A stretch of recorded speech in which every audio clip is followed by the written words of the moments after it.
The posts started going in the spring of 1953. Not all at once.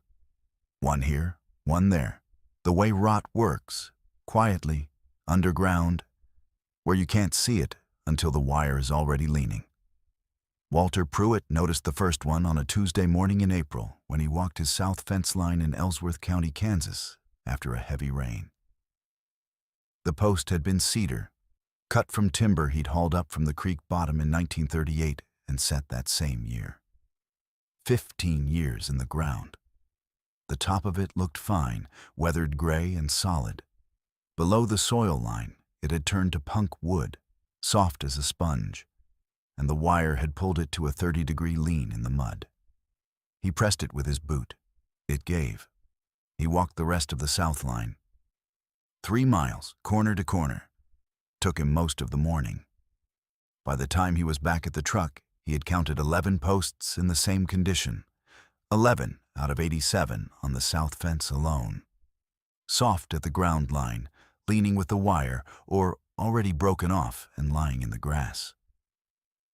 Walter Pruitt was 58 years old, had been running cattle on the same 480 acres in Ellsworth County since 1931. He'd inherited the land from his father, who'd broken it out of native grass starting in 1906. The original fence on the property had been set by his father using Osage orange posts cut from a hedgerow along the creek. Some of those posts were still standing in 1953. The ones Walter had put in himself, cedar from the bottoms, were the ones going to rot. He drove to the implement dealer in Ellsworth that afternoon, asked about replacement posts. The dealer had cedar posts in stock, machine-peeled 0.38 apiece. He also had steel T-posts at $0.52. Walter asked about the lifespan on the cedar. The dealer said 8 to 12 years in Kansas ground, depending on soil moisture. Maybe 15 if you were lucky. Walter bought nothing that day. He drove home and looked at his fence line from the road. He did the math in his head.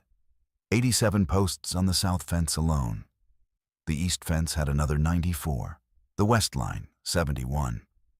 The north line, which ran along the section road and had been replaced in 1947, was in better shape but wouldn't last another decade. 350 posts on the perimeter alone, not counting the cross fences. At $0.38 apiece for cedar, a full replacement was $133. Do it twice in 30 years, which was the realistic expectation given what he was seeing. And you were at $266 in post costs alone, not counting labor. His own labor he didn't charge himself for, but he knew what it was worth. Setting 350 posts with a manual post driver was 6 to 8 days of hard work at his age. He was 58. In 10 years, he'd be 68. The thought of resetting 350 posts at 68 was not one he spent a long time with. The land he farmed was limestone country. Ellsworth County sits on the eastern edge of the Smoky Hills, and the upland pastures there are underlain with a shallow ledge of Permian limestone, some of it outcropping right at the surface. His grandfather had cursed that limestone when he first tried to break the ground with a walking plow in 1898.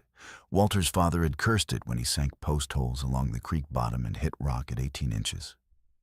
Walter had cursed it himself a dozen times over the years, prying slabs of it out of a waterway or a new building site.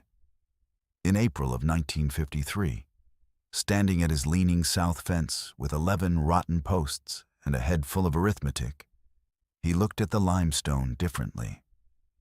He had seen stone fence posts before. Not many.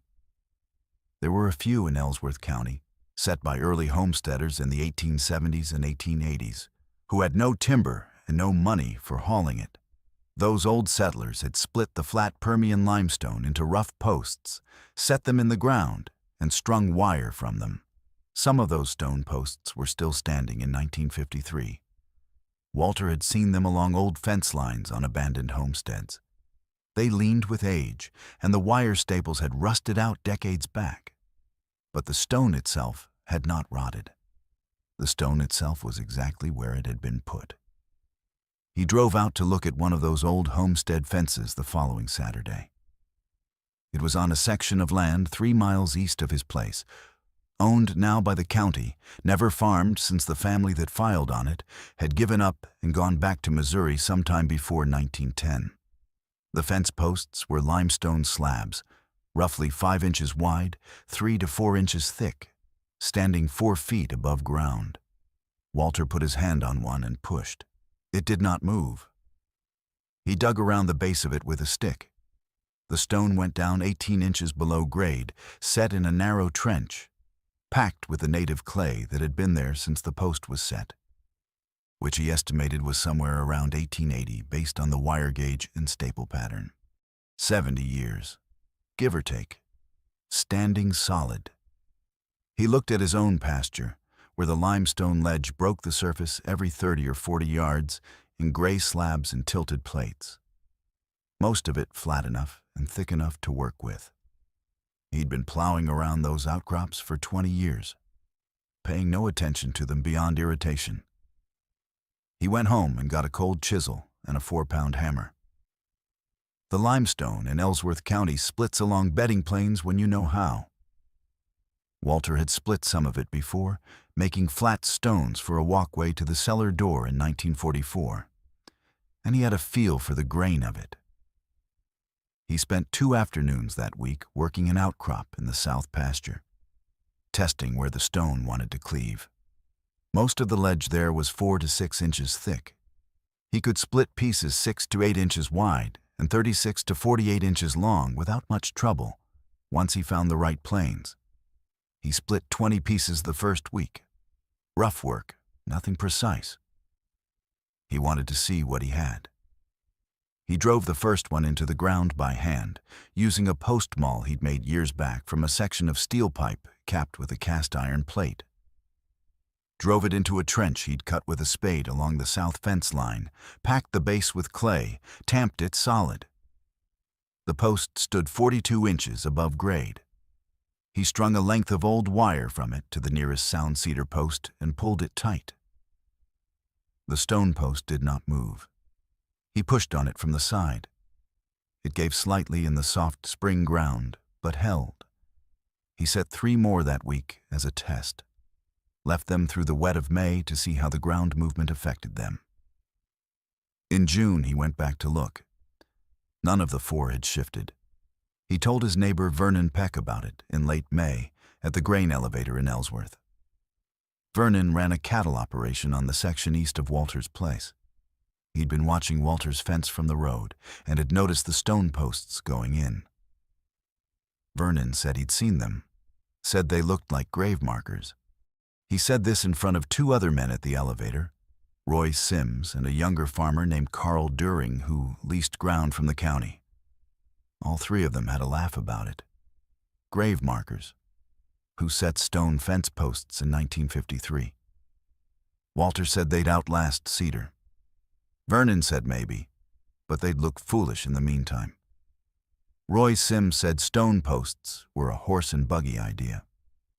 Carl Doring didn't say anything, but he was smiling.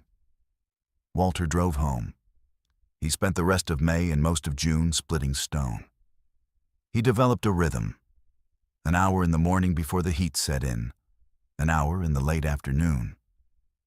He used the cold chisel to score a line along the bedding plane, then the 4-pound hammer to drive the split. Good pieces came out clean, flat on the split face, rough on the natural face, consistent enough in width that the wire staples would hold. Bad pieces shattered or came out too thin. He discarded the bad ones and worked the next slab. By the end of June, he had split 140 posts. He had not bought a post splitter or hired help. He had not rented equipment. He had used a 280 cold chisel, a hammer he'd owned since 1935, a spade, and his own time. He set posts through July and into August, working the south fence first. He pulled each rotted cedar post, set a stone post in its place, repacked the base, restrung the wire. Where the wire itself was rusted through, he spliced in new, at 420 per 80-rod spool. Where it was still serviceable, he reused it. driving new staples into the stone faces using a star drill to cut the hole first, then tamping a wooden plug, then driving the staple into the plug. The star drill method was not in any fencing manual he had seen. He worked it out himself. A 3 to 8 inch star drill, a light hammer, rotating the drill a quarter turn with each strike. It took 4 minutes per hole. 2 holes per post for the top wire and the second wire, 4 minutes each, 8 minutes per post in drilling alone. Slow, but it worked, and the staples held without pulling. By the end of August, he had replaced 71 posts on the south fence. He started on the east line in September and finished it in October, just before the ground froze. He had not bought a single cedar post. He had not bought a steel T-post. He had bought 3 spools of new wire at $4.20 apiece and a pound of staples at $0.60. Total material cost, $13.20, plus the star drill at $1.40. Total cost of fencing 170 posts, $14.60. He spent the winter splitting more stone. The pasture outcrop on the south end had given him most of what he needed for the south and east lines. The west and north lines would need material from the outcrop in the northwest corner of the property, which he hadn't worked yet. He walked that outcrop in November and liked what he saw. Thicker ledge there, some pieces coming up 8 inches wide without much effort, which would make sturdier posts for the north line where the wire tension was higher. Vernon Peck drove past the south fence in November. He stopped his truck. He did not get out. He sat in the truck looking at the fence line for what Walter estimated, watching from the house window, was about 3 minutes. Then he drove on. He came to the door 2 days later. He asked to walk the south line with Walter. Walter walked it with him. Vernon was quiet most of the way. Near the far corner, he stopped at one of the stone posts and pushed on it. Hard. Two-handed. The post moved a fraction of an inch in the cold, hardened ground and came back to center. He asked how long Walter thought they'd hold. Walter said he didn't know exactly. Said the ones on the old Holcomb homestead had been standing since about 1880. Vernon said nothing for a while. Then he asked how Walter had attached the wire. Walter showed him the star drill method. Vernon looked at it, said it was slow. Walter said it was. They walked back to the truck. Vernon drove home. The following spring, Vernon Peck split his first stone post from an outcrop on the south end of his own section. He set it in May 1954 at the corner of his east field where 2 cedar posts had gone to rot over the winter. He drove out to Walter's place to show him the star drill he'd bought, a 3/8 inch from the hardware in Ellsworth. Asked if Walter had found anything faster for cutting the staple holes. Walter said no. Vernon set 14 stone posts on his east fence that summer. He did not tell Roy Sims or Carl Doring that he'd done it. Walter finished the perimeter fence by the fall of 1954. 340 posts, set over 18 months, all limestone, all split by hand from his own pasture. He had bought 9 spools of new wire over the 2 years, at $4.20 each. He had bought 3 star drills, since the first 2 wore down to where they wouldn't bite cleanly in the stone. He had bought 4 pounds of staples. Total material cost for the full perimeter, $52.70. The cedar replacement, at $0.38 per post for 340 posts, plus labor for hire, would have run close to $220 in materials alone, and he'd have been back to replacing posts inside of 15 years. He was 60 years old in the fall of 1954. He figured he would farm until 70, maybe 75 if the knees held. The stone fence would be there when he was done. The fence would not need him. It did not. The winter of 1957 was hard in Ellsworth County. Temperatures dropped to -14 in January, held below freezing for 22 straight days. And the ground heaved in places where the frost got deep enough to work under the stones. Walter walked the fence in March of that year, expecting trouble.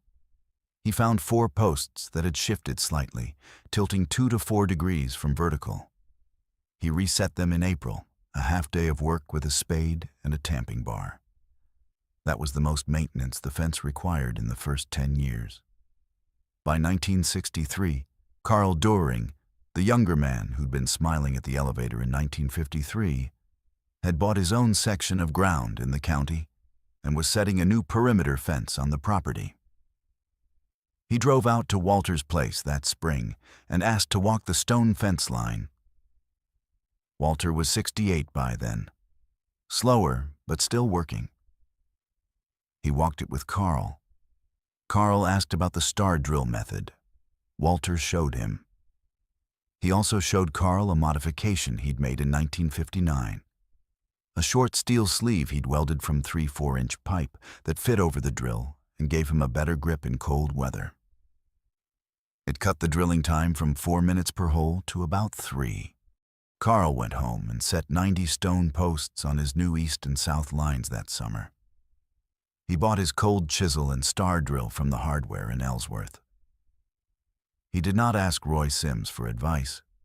Roy Sims replaced his own cedar fence posts in 1961, with cedar again. He paid $0.44 apiece by then, the price having gone up. He hired 2 men to help set them at $1.25 per hour each. He was done in 4 days. The posts were in the ground, and Roy considered it finished. Walter's stone posts were still in the ground in 1961. Still in the ground in 1971. Still in the ground in 1981, when Walter's son Gerald took over the farm after Walter retired at 86. A retirement prompted not by choice, but by a hip fracture that fall that put him in the hospital in Salina for 3 weeks and in a slower gear for the rest of his years. Gerald had grown up walking that fence line. He'd helped his father set the last section of it in 1954, when Gerald was 14 years old. He knew every post on the south and east lines by sight.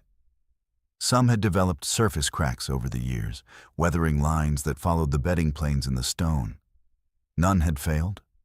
None had rotted. The star drill holes were still clean, the staples still holding, the wire still tight where it hadn't been replaced for other reasons. In 1987, Gerald replaced a 40-rod section of wire on the north line where cattle pressure had stretched it past usefulness. He restrung the wire on the stone posts his father had set in 1954. The posts needed nothing. A neighbor's son, a young man named Darren Selby, who was leasing ground nearby and running a small cow-calf operation, stopped to watch Gerald work one afternoon in the fall of 1987. He asked about the stone posts. Gerald explained them. The limestone outcrop, the cold chisel and hammer, the star drill method, the wooden plugs. Darren drove out to the south pasture and looked at the outcrop. He walked it for 20 minutes, came back and asked if he could try splitting a piece. He split 3 pieces that afternoon. 2 of them came out clean. Walter Pruitt died in 1991, at 96 years old. He had outlived Vernon Peck, who died in 1979, and Roy Sims, who sold his farm in 1974 and moved to Wichita. Carl Doering was still farming in 1991, still running the stone fence posts he'd set in 1963, still using the star drill method Walter had showed him. Gerald kept the farm until 2003. He sold it to a family from Salina, the Andersons, who ran a commercial cow-calf operation on several sections in the county. The Andersons walked the Pruitt fence line before they closed on the property. They asked their fence contractor to evaluate it. The contractor walked the perimeter. He noted that the wire was of mixed age, some of it recent, some of it older. He noted that the posts were limestone, hand-set, estimated to have been in place 30 to 50 years. He noted that the post integrity was excellent. No failures, no rot, no structural deficiency. He noted one section on the west line where 3 posts had settled 2 to 3 degrees off plumb, probably from a wet spring, and recommended resetting them. He made no other recommendations. The Andersons bought the farm. They reset the 3 posts on the west line, a morning's work. They left everything else. The fence Walter Pruitt set between 1953 and 1954, post by post, cold chisel and hammer, 5270 in materials, is still standing on that property in Ellsworth County. The limestone came out of the same pasture it looks over. It has not rotted. It has not rusted. It has not needed a driller, a dealer, or a delivery truck. The grave markers, Vernon Peck had called them. He wasn't entirely wrong. They've been there 50 years, and the things they're marking haven't moved.